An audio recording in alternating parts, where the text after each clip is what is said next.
kami dari kelompok 2A praktikan perancangan teknik industri modul 1, yaitu modul gambar teknik. Pada kali ini kami akan menjelaskan tentang tutorial pengerjaan produk kami. Sebelumnya perkenalkan, nama saya Ahmad Aufa, BP 1910-93-2021. Bersama rekan-rekan saya, ada Friska Rahma Arika, BP 1910-93-2025. Dan juga ada Farhan Rizkullah dengan BP 1910-93-339. Langsung saja kita akan membahas tentang alur pengerjaan. Yang pertama, kami menentukan produk yang sesuai dengan ketentuan yang diberikan oleh asisten labor, yang dimana kami harus mencari produk yang dua produk dengan family yang sama dengan ketentuan yang sudah disebutkan sebelumnya. Lanjut, kami akan mencari dimensi-dimensinya sesuai, maka untuk pengerjaan selanjutnya itu di pembuatan komponen tersebut, yang mana akan dijelaskan oleh Friska. Baik, terima kasih Aufa. Dan untuk langkah kedua itu kita melakukan penggambaran komponen. Ini kita lakukan pada saat praktikum di minggu pertama untuk modul 1 ini, yaitu dengan menggambarkan komponennya melalui aplikasi software SolidWorks. Setelah itu kita tidak hanya menggambar komponennya saja, tapi juga menggambarkan assembly-nya. Selanjutnya itu adalah proses pembuatan laporan 1. Di pembuatan laporan 1 ini kita melakukan resume terkait dari kegiatan yang telah kita lakukan pada saat praktikum. Lalu langkah selanjutnya kepada Farhan. Terima kasih, Friska. Pada langkah berikutnya yaitu drawing produk yang dilakukan pada praktikum minggu kedua. Pada tahapan ini kami melakukan drawing pada komponen atau bentuk produk utuh yang digambarkan dalam SolidWorks yang mana menggunakan fitur drawingnya. Dan selanjutnya pada pembuatan laporan, pembuatan laporan ini disamakan dengan pembuatan laporan seperti sebelumnya.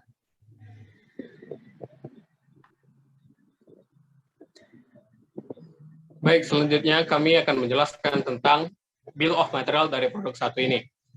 Pada produk 1, seperti gambaran terlihat, ada beberapa komponen dasar yang menjadi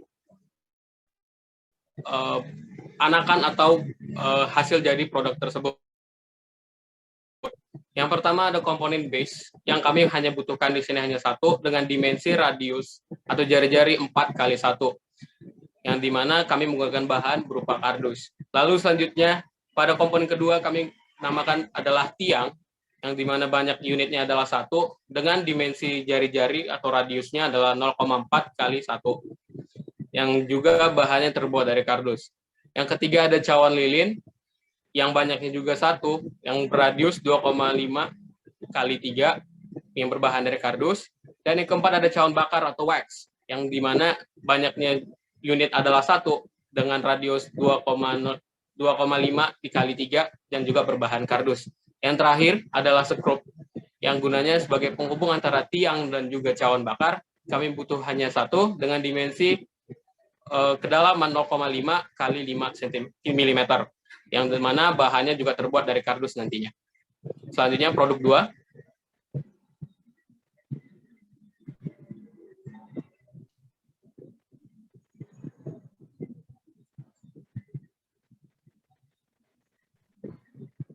Baiklah, mungkin izin saya untuk menyampaikan terkait dari komponen pada produk 2. Di sini tak bedanya dari produk 1 karena masih satu family, yaitu adalah untuk aroma lilin, untuk penghidup tatakan lilin. Yang pertama itu adalah base, di sini sebagai dasarnya itu dengan dimensi 15x15 dengan ketinggian 1 cm. Untuk bahan pembuatan prototipenya itu adalah berupa kardus. Lalu yang pertama itu adalah tiang 1 sebanyak 1 buah dengan dimensinya itu adalah dengan berjari-jari setengah senti dan ketinggiannya adalah 10 cm.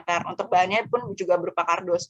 Untuk tiang kedua ini itu sebanyak 1 dengan jari-jarinya adalah 0,35 cm dan ketinggiannya sampai sini itu adalah 12,5035.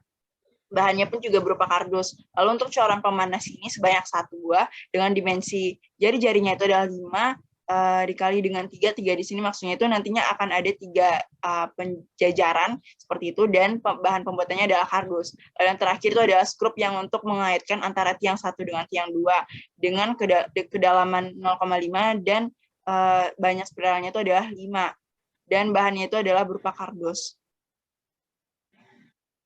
Lalu selanjutnya saya juga akan menjelaskan terkait dari komponen dan assembly. Untuk yang pertama, di produk 1 itu terdapat base. Di base ini kita membuat sketch lingkaran, lalu membuatkannya extrude boss sesuai dengan tingginya itu 1 cm untuk membentuk 3 dimensinya.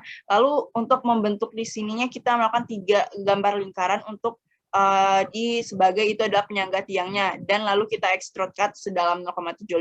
Lalu di bawahnya pun juga ada tumpangan kaki yang itu kita buatkan dalam bentuk lingkaran, sehingga pertama sekali kita perlu mengubah plane-nya terlebih dahulu, mengarahkan plane-nya ke bawah dan menggambarkan setengah lingkaran. Lalu di revolve dan setelah itu dimirrorkan untuk memberikan tambahannya menjadi 2 banyaknya. Lalu yang kedua itu adalah tiang. Di sini tiangnya kita pertama sketch untuk lingkaran terlebih dahulu, lalu melakukan extrude boss untuk memberikan bentuk 3 dimensinya. Setelah itu menggambarkan setengah lingkaran di atas ini, lalu revolve boss untuk memberikan penjangga di atasnya agar nantinya itu yang adjustable-nya itu tidak akan keluar dari tiangnya. Selanjutnya akan dijelaskan oleh Farhan. Baik, terima kasih Rizka.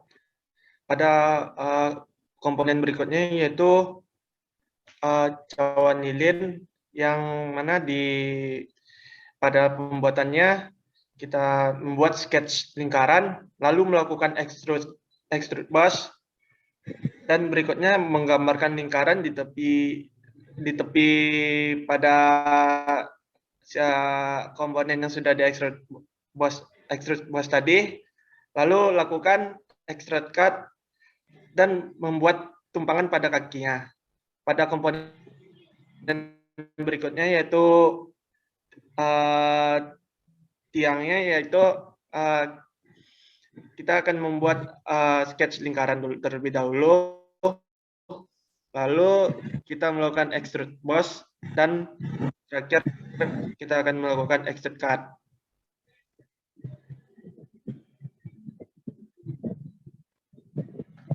Pada komponen berikutnya yaitu pada komponen terakhir. Oke, pada komponen terakhir yaitu skrup, yang dimana skrup ini kami menggunakan dengan sketch lingkaran terlebih dahulu pada top plane-nya. Nah, pada sketch lingkaran kami akan menggunakan extrude boss sehingga akan terbentuk kepala skrup yang berkisar sekitar 5 mm. Selanjutnya kami gambar lingkaran lagi pada permukaan lingkaran yang sudah di extrude boss sebelumnya yang lebih kecil untuk menggambar kaki skrupnya. Nah, di extrude boss sekitar 8 mm. Nah, selanjutnya untuk membuat ulir pada bagian skrup, kita memerlukan menggunakan plane, yaitu front plane. Terlebih dahulu pada ujung, jika dilihat dari depan itu akan ada nampak titik sudut pada kaki skrup tersebut. Lalu kita akan gambar lingkaran di situ seukuran 2,5 mm jari-jarinya. Dan selanjutnya kita akan membuat helix pada permukaan kaki paling atas. Di situ kita akan membuat helix dengan depth sebesar 5 mm. Nah, dari situ kita akan buat helix menuju ke arah dalam. Selanjutnya untuk membuat ulirnya yang berlubang, kita perlu fitur sweep cut. Nah, dengan sweep sebelumnya, dengan helix sebelumnya, sehingga membentuklah ulir yang menjadi potongan dari skrup tersebut.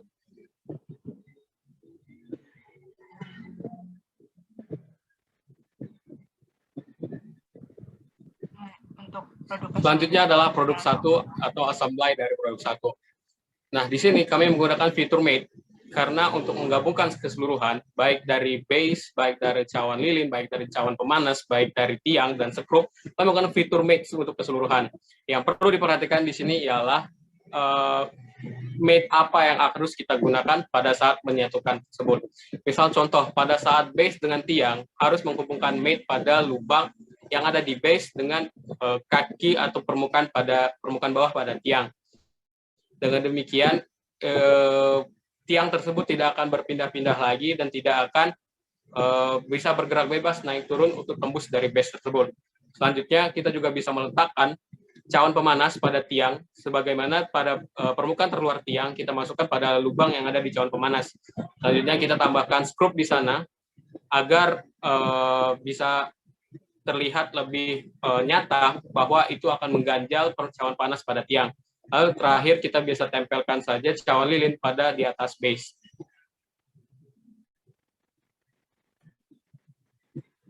Selanjutnya produk 2 yang akan dijelaskan kembali oleh Friska. Untuk di produk 2, tak bedanya untuk beberapa komponen. Yang pertama itu ada base, hanya saja beda bentuk. Perbedaannya itu terletak pada bentuk. Nah, pertama kita menggambarkan persegi terlebih dahulu dengan dimensi 15x15. Lalu kita melakukan extrude boss untuk memberikan bentuk 3 dimensinya. Setelah itu kita menggambarkan lingkaran di tengah ini, lalu extrude cut. Dan selanjutnya gambar lingkaran di sudut ini sedalam 0,75 untuk di extrude cut juga. Lalu selanjutnya itu ada tiang pertama. Nah, tiang pertama ini adalah untuk bagaimana nantinya kita menyambungkannya dengan base. Langkahnya itu adalah dengan menggambarkan lingkaran, lalu melakukan extrude boss untuk memberikan bentuk 3 dimensinya, dan menggambarkan lingkaran di sampingnya ini, lalu melakukan extrude cut dan sweep cut untuk memberikan spiralnya, karena lubang ini akan diperlukan nantinya untuk skrup. Lalu setelah itu kita juga sebelumnya menggambarkan lingkaran di dalam ini, lalu extrude cut-nya untuk memasukkan yang kedua nantinya. Selanjutnya akan dilanjutkan oleh Alfa untuk tiang 2.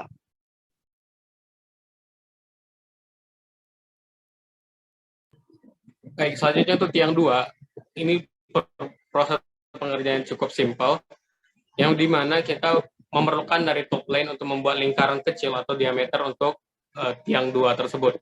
Yang dimana diameternya di sini adalah sekitar 7 mm, yang dimana nantinya ini akan menjadi diameter dari tiang. Nah, sedangkan untuk bentuk tiangnya yang berupa lengkungan dan garis vertikal lurus, ini kita akan gambar pada front plane. Nah, pada front plane ini kita akan buat sketch 2 dimensi yang dimana ada setengah lingkaran dan juga ada garis lurus. Nah, dari situ nanti kita akan menggunakan fitur sweep boss, yang dimana sweep boss ini kita akan mulai dari sketch lingkaran di awal dengan lintasan, yaitu yang berupa sketch yang ada di front plane tadi. Dengan demikian dibentuklah hasil dari tiang 2 ini yang seperti pada gambar. Selanjutnya untuk corong pemanas yang akan dijelaskan oleh Farhan kembali. Baik, komponen berikutnya yaitu corong pemanas. Yang pertama kita lakukan yaitu pembuatan sketch lingkaran pada top plane. Setelah itu kita membuat plane baru dengan plane tersebut sejajar dengan plane sebelumnya, pada top plane sebelumnya. Lalu kita buat lingkaran pada plane baru tersebut, lalu kita lakukan loft, dan pada langkah berikutnya kita buat lagi lingkaran di atas komponen yang di loft tadi, lalu kita lakukan extrude boss.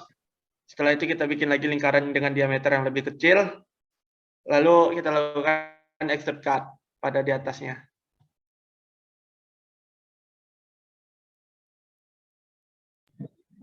Untuk skrup pada produk kedua, mirip dengan apa yang terjadi pada produk 1. Maka dengan gambar sketch lingkaran, extrude boss, dan juga sweep cut yang digunakan sebelumnya adalah spiral dan juga gambar sketch lingkaran, maka juga sama prosesnya, ukurannya, dan juga langkah pengerjaannya dengan skrup yang ada pada produk 1. Selanjutnya adalah assembly dari produk 2, yang dimana bisa dilihat dari gambar. Di sini kami menggabungkan seluruh komponen-komponen yang sudah kami jelaskan tadi. Ada base, ada tiang 1, ada tiang 2, ada skrup, dan ada juga corong pemanas. Sama seperti assembly pada produk 1 sebelumnya, kami menggunakan fitur mate.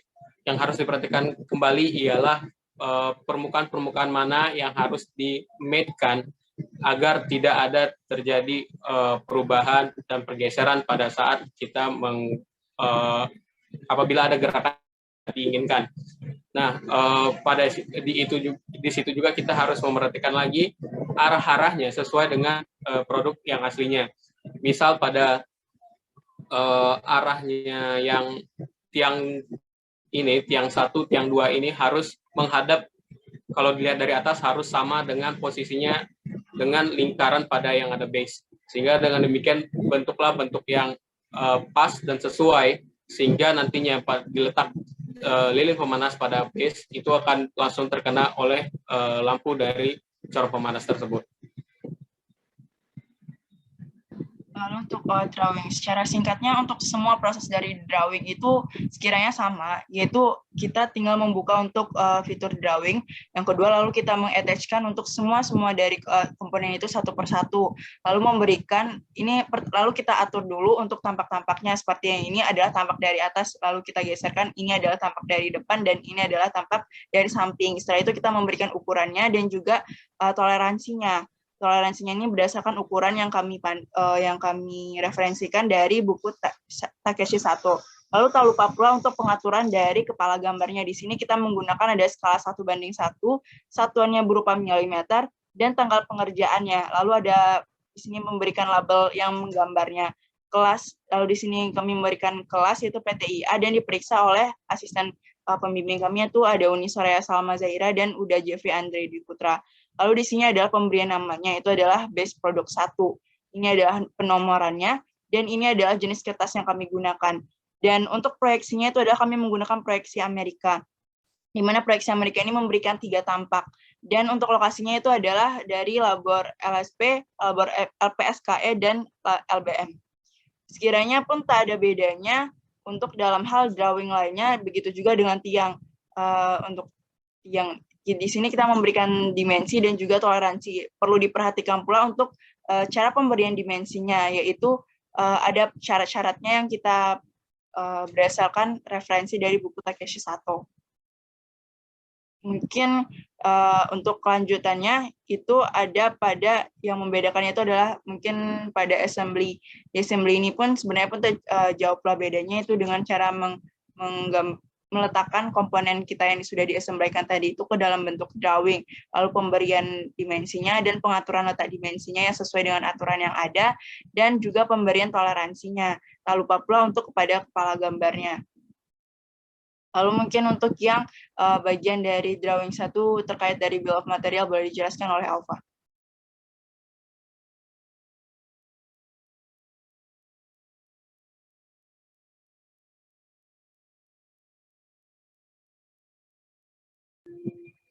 Selanjutnya pengerjaan exploded view sendiri tergantung bagaimana dari bill of material sebelumnya sudah dibuat. Pada produk 1 sendiri untuk exploded view-nya bisa dilihat bill of material pada gambar drawing tersebut bahwa ada 5 komponen di sana, dan dari exploded view ini juga lah kita bisa melihat bagaimana proses dari perakitan secara singkatnya, bahwa kalau misalnya yang diletakkan dan posisi-posisi dari komponen-komponen tersebut adalah sebagai berikut.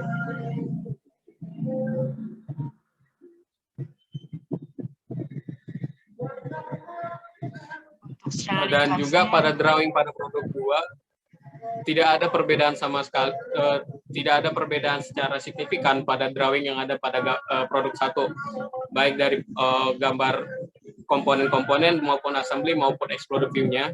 Penjelasannya hampir sama dengan yang ada di drawing produk 1 tadi. Yang harus diperhatikan kembali ialah bagaimana kita menentukan tampak-tampak yang menjadi informatif, yang menjadi pusat informasi atau yang memiliki informasi terbanyak, sehingga tidak ada tampak yang kesannya sama dengan tampak yang lain, sehingga itu dapat kita ambil salah satu saja yang lebih informatif.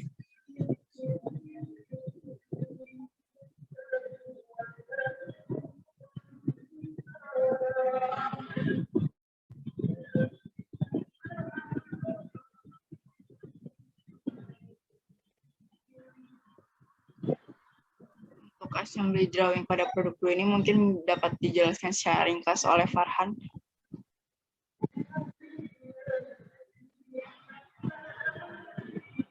Baik, terima kasih Friska. Pada assembly produk kedua ini tidak jauh beda dengan produk langkahnya dengan produk assembly drawing produk pertama. Yang membedakan hanya pada banyak komponennya dan bentuk assembly-nya. Bisa dilihat pada gambar.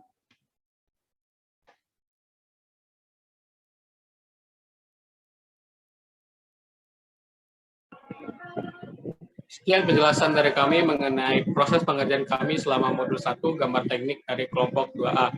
Kami ucapkan terima kasih atas perhatiannya dan mohon maaf jika ada kesalahan kata. Kami tutup. Wabillahi taufiq wal hidayah. Wassalamualaikum warahmatullahi wabarakatuh.